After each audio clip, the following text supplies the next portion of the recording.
क्या होता है जब जुल्म सहने की एक सीमा पार हो जाती है?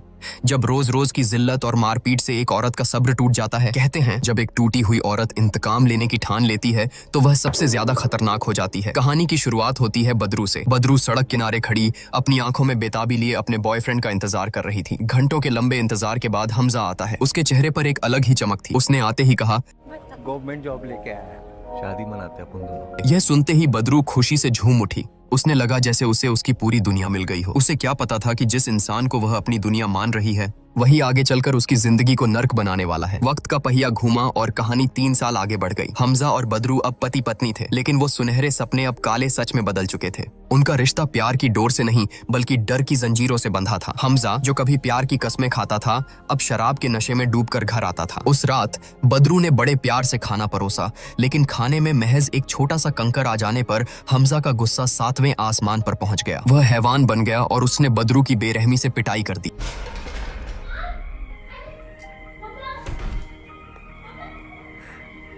अगली सुबह जब हमजा का नशा उतरा तो वही पुराना नाटक शुरू हुआ।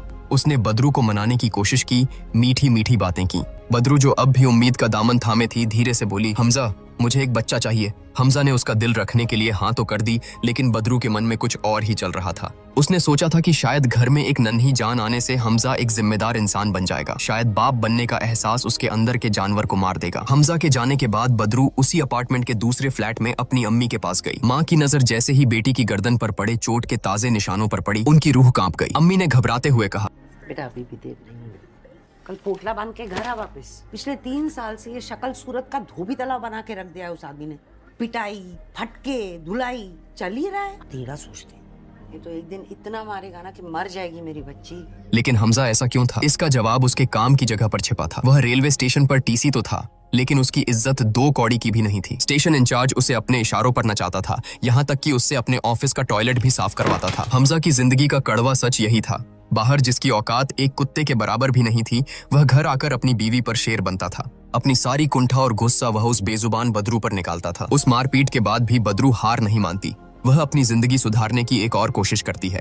वह मेडिकल स्टोर जाती है और हमजा की शराब छुड़वाने वाली दवाई खरीदती है। उसकी आंखों में डर और उम्मीद दोनों थे। अच्छा, पर अभी तुम दोनों नाके पे एडवर्टाइजमेंट मत करो। घर आकर उसने बड़े प्यार से मटन बनाया और चुपके से उस दवाई का चूरा उसमें मिला दिया। उसने लगा शायद आज की रात उसकी जिंदगी बदल जाएगी, लेकिन किस्मत को शायद कुछ और ही मंजूर था। रात को जब हमजा नशे में धुत होकर लड़खड़ाते हुए घर आ रहा था, तभी नाके पर उसे वही मेडिकल स्टोर वाला मिल गया। बातों बातों में दुकानदार ने दवाई का राज उगल दिया। यह सुनते ही हमजा का पारा चढ़ गया। घर पहुंचते ही वह किसी भूखे भेड़िए की तरह बदरू पर टूट पड़ा। क्या मिले खाने में? दवाई मिलाई, सिर्फ दारू छुड़वाना चाहती हूँ मैं। दारू छुड़वाओगी मेरी? मैं कुछ भी ला के दे दूंगी, खा लूंगा मैं। जानवर समझी मेरे को? ठीक है, बन जाते हो जानवर, इसलिए इंसान बनाने की कोशिश करी। पिछली बार कंकड़ की वजह से हुआ था। अगली सुबह फिर वही पुराना ड्रामा। नशा उतरा, हमजा ने माफी मांगी और प्यार का नाटक किया। यह जहरीला खेल पिछले 3 सालों से चल रहा था। रात को टॉर्चर, सुबह माफी। बदरू को लगा कि हमजा सिर्फ बाप बनकर ही सुधर सकता है। अब उसने ठान लिया कि वह माँ बनकर रहेगी। उसने एक अजीब और खतरनाक रास्ता चुना। उसने कंडोम के पैकेट में सुई से कई छेद कर दिए ताकि वह प्रेग्नेंट हो सके। माहौल बनाने के लिए उसने ब्यूटी पार्लर वाली की मदद से एक जोड़ी हाई हील्स और एक लाल रंग की वेस्टर्न ड्रेस मंगवाई। वह सज धज कर दरवाजे पर खड़ी हो गई, हमजा के इंतजार में। तभी डोरबेल बजी। बदरू ने बड़े नाज से दरवाजा खोला। बाप रे बाप। नमन काका, आप यहाँ कैसे? बिल्डर 1 घंटे से नीचे इंतजार में है, तू आजा। नीचे एक मीटिंग चल रही थी। एक बड़ा बिल्डर उस पुरानी चौल को तोड़कर वहां एक आलीशान 5 सितारा होटल बनाना चाहता था। बदरू की आंखों में चमक आ गई। वह ख्वाब देखने लगी कि वह उस 5 सितारा होटल में ऐश की जिंदगी जी रही है। लेकिन एक ही अड़चन थी, इस पूरे अपार्टमेंट में सिर्फ उसका पति हमजा ही साइन करने को तैयार नहीं था। वह एक अड़ियल घोड़े की तरह अड़ा हुआ था। तभी वहां हमजा आ धमका। पड़ोसियों ने उसे समझाने की बहुत कोशिश की, हाथ पैर जोड़े, लेकिन हमजा नहीं माना और गुस्से में बदरू का हाथ पकड़कर उसे घसीटते हुए ऊपर फ्लैट में ले आया। कमरे में आते ही हमजा की नजर बदरू की उन नई हाई हील्स पर पड़ी। यह देखते ही उसका मर्दाना अहंकार और शक की आग भड़क उठी। उसकी संकुचित सोच यह मानती थी कि ऊंची हील्स पहनने वाली और ऊंचे ख्वाब देखने वाली औरतें चरित्रहीन होती हैं। उसने आव देखा न ताव बदरू की वही सैंडल उठाई और पूरी ताकत से बदरू के हाथ पर दे मारी। उस रात बदरू की चीखों ने पूरे मोहल्ले को दहला दिया, लेकिन किसी ने दरवाजा खटखटाने की हिम्मत नहीं की। उस खौफनाक रात के बाद बदरू की आंखों से नींद कोसों दूर थी। कटी हुई उंगली का दर्द कम था, लेकिन दिल पर लगी चोट ज्यादा गहरी थी। उसने पहली बार महसूस किया कि यह आदमी शायद कभी नहीं सुधरेगा। अगली सुबह हमजा ने फिर वही पुराना खेल खेला, माफी और प्यार का नाटक। लेकिन आज बदरू पत्थर बन चुकी थी। उसने एक शब्द नहीं कहा और खुद को कमरे में बंद कर लिया। हमजा के जाने के बाद बदरू का दबा हुआ गुस्सा ज्वालामुखी बनकर फूटा।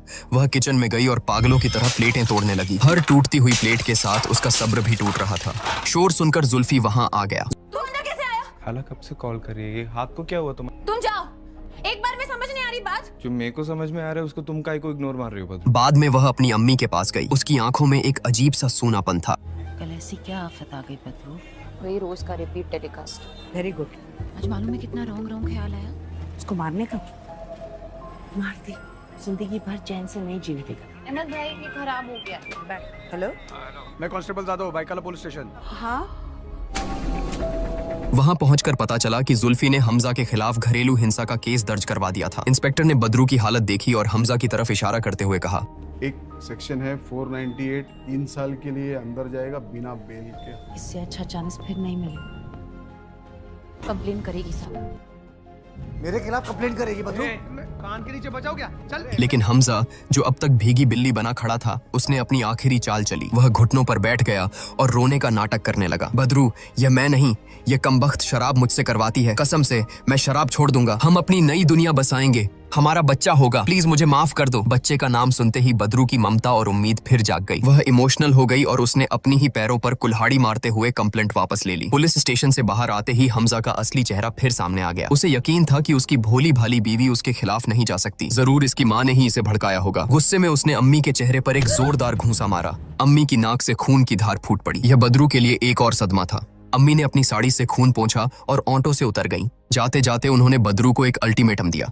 आज फैसला कर, या तो वो या मैं। अम्मी चली गईं और बदरू फिर उसी नरक में अकेली रह गई। इस घटना को अब 1 महीना बीत चुका था। कहते हैं पाप का घड़ा कभी न कभी भरता जरूर है। एक दिन काम के दौरान हमजा के पेट में अचानक तेज दर्द उठा। दर्द इतना भयानक था कि उसे डॉक्टर के पास भागना पड़ा। जांच के बाद डॉक्टर ने जो कहा उसने हमजा के पैरों तले जमीन खिसका दी।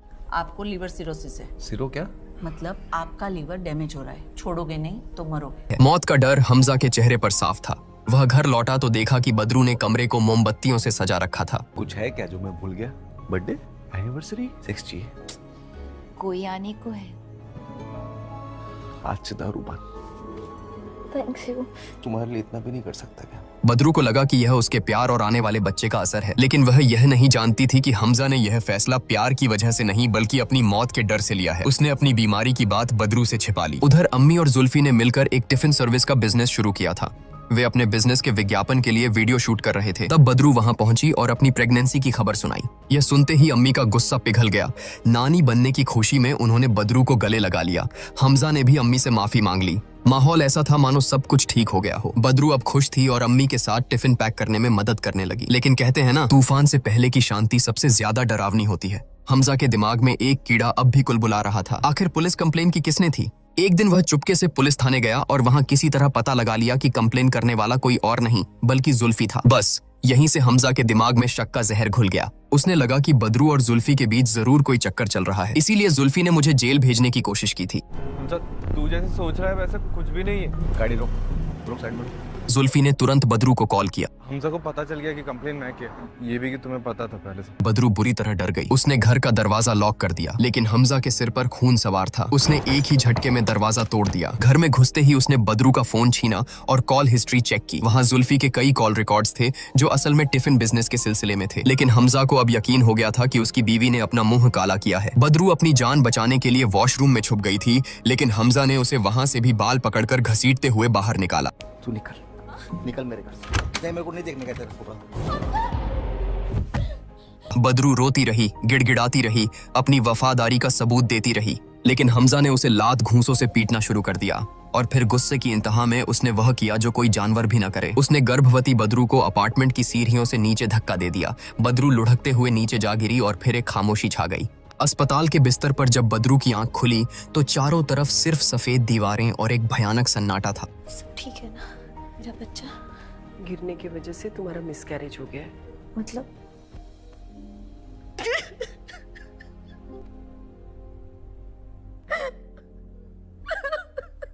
यह सुनते ही बदरू अंदर से चकनाचूर हो गई। वह अपनी कोख पर हाथ रखकर रोई नहीं बल्कि पत्थर हो गई। वह लड़खड़ाते कदमों से खिड़की की ओर बढ़ी। वह कूदकर अपनी जान देने ही वाली थी कि तभी उसके दिमाग में एक बिजली सी कौंधी। मैं क्यों मरूं? मरना उसे चाहिए जिसने मेरी यह हालत की है। उस पल बदरू के अंदर की सती सावित्री मर गई और जन्म हुआ एक प्रतिशोध की देवी दुर्गा का। उसने ठान लिया कि अब वह एक एक आंसू और एक एक दर्द का हिसाब लेकर रहेगी। उसने डॉक्टर से नींद की कुछ तेज दवाइयां मांगी और घर लौट आई। अगली सुबह जब अम्मी बदरू के कमरे में दाखिल हुई तो नजारा देखकर दंग रह गईं। कमरा बिखरा पड़ा था और कमरे के बीचों बीच कुर्सी पर हमजा रस्सियों से जकड़ा हुआ बेहोश पड़ा था। बदरू ने उसे खाने में नींद की गोलियां मिलाकर खिला दी थीं। अम्मी जो अब खुद गुस्से में थीं, उन्होंने एक खौफनाक आइडिया दिया। एक महंगा वाला बड़ा सूटकेस खरीदेंगे, कड़ा घोट के इसको मार डालेंगे और सूटकेस के अंदर घुसेड़ डालेंगे। कैसा लगा प्लान? मम्मी अब खाना अच्छा बना लेती हूँ, कहानी नहीं। मेरे को हमजा को मारने का नहीं है अम्मी, तो खोल दे इसको। मेरे को बस अपनी रिस्पेक्ट वापस चाहिए। अब इस खेल में जुल्फी भी उनके साथ था। रात हुई। बदरू ने वही सिडेक्टिव ड्रेस पहनी जो उसने उस दिन पहनी थी और हमजा के होश में आने का इंतजार करने लगी। जब हमजा की आंख खुली तो उसे अपनी आंखों पर यकीन नहीं हुआ। उसकी वह आज्ञाकारी डरी सहमी बीवी आज उसके सामने एक अलग ही रूप में खड़ी थी। हमजा ने फिर से वही पैंतरा चला, मीठी बातें, प्यार का नाटक, लेकिन बदरू ने उसकी बात अनसुनी कर दी। उसने अपनी सैंडल उतारी, वही सैंडल जिससे हमजा ने उसे मारा था, और उसकी एडी से हमजा के हाथ पर वार किया और फिर बदला पूरा हुआ। फिर बदरू ने उसके सामने बिल्डिंग के कॉन्ट्रैक्ट पेपर्स रखे। जान के डर से हमजा ने कांपते हाथों से साइन कर दिया। तभी हमजा का फोन बजा। उसके ऑफिस से बॉस का फोन था जो लॉकर की चाबी मांग रहे थे। बदरू ने फोन उठाया और बड़ी सफाई से झूठ बोल दिया। गाँव गए हैं, हमजा के अब्बू गुजर गए। जब बदरू और अम्मी कमरे से बाहर थे, हमजा ने अपनी चालाकी दिखाई। फर्श पर पड़े एक कांच के टुकड़े को उसने किसी तरह उठा लिया और रस्सियां काटनी शुरू कर दी। जैसे ही रस्सियां खुली, वह बदरू पर हमला करने के लिए लपका। वह बदरू का गला दबाने ही वाला था कि पीछे से अम्मी आ गई। उन्होंने तुरंत हमजा के मुंह पर एक मोटा कंबल डाल दिया। मौका मिलते ही बदरू ने रसोई का बेलन उठाया और पूरी ताकत से हमजा के सर पर दे मारा। हमजा फिर से जमीन पर ढेर हो गया। अगले दिन अम्मी ने अपने पुराने जुगाड़ से एक खास इंजेक्शन मंगवाया। यह एक ऐसा जहर था जिससे इंसान मरता तो नहीं, लेकिन कुछ घंटों के लिए पूरी तरह अपाहिज हो जाता था। अब हमजा सिर्फ एक जिंदा लाश बनने वाला था। कमरे में सन्नाटा था। तभी अचानक डोरबेल की तेज आवाज ने तीनों की धड़कनें बढ़ा दी। बदरू ने पीप होल से देखा तो उसके पसीने छूट गए। बाहर हमजा का बॉस खड़ा था, वही लॉकर की चाबी लेने। स्थिति को संभालने के लिए बदरू बिजली की रफ्तार से मुड़ी और हमजा को वही अपाहिज बनाने वाला इंजेक्शन लगा दिया। बॉस अंदर आया। उसकी नजर बिस्तर पर पड़े हमजा पर गई। मैंने हमजा के गांव में फोन किया, उसके डैडी की डेथ तो 1.5 साल पहले ही हो गई। अब बोलो झूठ क्यों बोला? ये हमजा ने बोला ना झूठ बोलने के लिए। हाँ सर, फिर मेरे को बोले कि सर को बोलना कि मैं गाँव गया हूँ और अब्बू मर गए। बॉस ने हमजा से चाबी के बारे में पूछा, लेकिन इंजेक्शन के असर से हमजा की जुबान लड़खड़ा रही थी। वह बस घुरघुरा कर रह गया। बदरू ने तुरंत चाबी लाकर बॉस को थमा दी।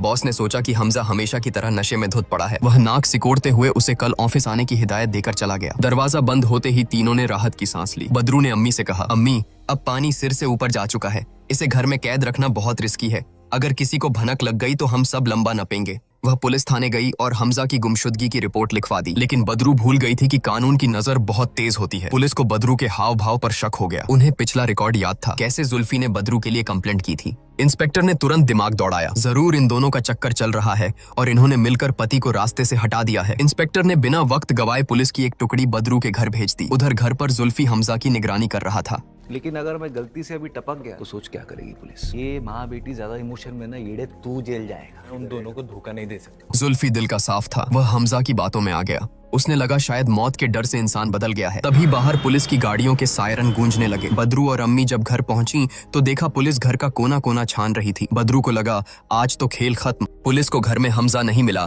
तो उन्होंने झुंझलाकर जुल्फी को दबोच लिया। क्या लगा? इसके पति को सल्टा देंगे, तेरा लाइन क्लियर हो जाएगा। मेरे को प्यार है मेरे को प्यार, लेकिन मेरे को बदरू से प्यार नहीं है। खाला क्यूट लगती है। खाला क्यूट लगती है? चाइनीज टेबल देख देख के ना तेरी नियत आंटी लोग पे फिसलने लगी है। फीलिंग परमिशन लेके नहीं आती। हाँ हाँ, हमजा मिल गया। चलो तू भी चल, चलो सब पता। अम्मी थाने में हमजा बदरू के खिलाफ शिकायत करने ही वाला था, लेकिन इंजेक्शन के असर से उसकी जुबान लड़खड़ा रही थी। वह कुछ भी साफ नहीं बोल पा रहा था। पुलिस को लगा कि यह बेवड़ा पीकर नौटंकी कर रहा है। तभी वहां बदरू पहुंची और उसने तुरंत सताई हुई पत्नी का रोल प्ले करना शुरू कर दिया। लेके जा इसको। घर आकर तीनों ने गंभीर फैसला लिया। प्लान के मुताबिक बदरू ने हमजा से एक झूठा सौदा किया। डायवर्ट दे दूंगा, घर भी तेरे नाम कर दूंगा। तेरे को जा रहे तो मैं सच में अपने गांव चला जाऊंगा। ये सब वीडियो पे बोलोगे मेरी तसल्ली के लिए? जैसा तुम बोलो, जैसा तुम बोलो। मैं बदरुनिसा शेख का शौहर हूँ। मैं अपनी बीवी बदरू से बेहद मोहब्बत करता हूँ, लेकिन उसको मारता पीटता भी हूँ। मेरे को लगा प्रॉब्लम दारू में है, लेकिन जिस दिन मेरी मारपीट की वजह से हमने हमारी बच्ची खो दी, मैंने दारू नहीं पीती उस दिन। प्रॉब्लम दारू में नहीं है, प्रॉब्लम मेरे में है। मैं बदरुनिसा को और दुख नहीं देना चाहता, इसलिए मैं सब छोड़ के जा रहा हूँ हमेशा के लिए अपने गाँव। अपलोड करो। रात के अंधेरे में तीनों ने उसे कंबल में लपेटा, गाड़ी में डाला और एक सुनसान रेलवे ट्रैक पर ले गए। उन्होंने हमजा को पटरियों से बांध दिया। दूर से ट्रेन की हेडलाइट और हॉर्न की आवाज आने लगी। मौत करीब थी, लेकिन ऐन मौके पर बदरू का दिल पसीज गया। उसके अंदर की इंसानियत जाग उठी। उसने जुल्फी से कहा, खोलो इसे, मैं इसे ऐसे नहीं मार सकती, हम कातिल नहीं हैं। तभी हमजा को होश आ गया। बदरू ने उसकी आंखों में देखकर कहा, जा तू हमजा, मिट गया तू जा। क्या जैसा बोल रही है मेरे को छोड़ेगी? मैं नहीं छोड़ेगा। मैं जैसे तेरी बेटी को मारा था ना, अगले दिन मस्जिद से ऐलान हुआ कि हमजा की एक दुर्घटना में मौत हो गई। मोहल्ले वाले शोक मनाने आए। बदरू ने एक विधवा की तरह आंसू बहाए, लेकिन उसके मन में सुकून की लहर थी। पुलिस को वह विदाई वाला वीडियो मिला, जिसे देखकर उन्होंने इसे सुसाइड मानकर केस क्लोज कर दिया। बदरू की जिंदगी का सबसे बड़ा कांटा निकल चुका था। कहानी के अंत में हम बदरू को देखते हैं। वह अकेली है, अपना काम खुद करती है, अकेले मूवी देखने जाती है। उसके चेहरे पर अब डर नहीं, बल्कि एक सुकून भरी मुस्कान है। वह अपनी शर्तों पर जी रही है। तो दोस्तों, यह थी बदरू और हमजा की कहानी। बदरू ने अपना रिश्ता बचाने के लिए क्या कुछ नहीं किया।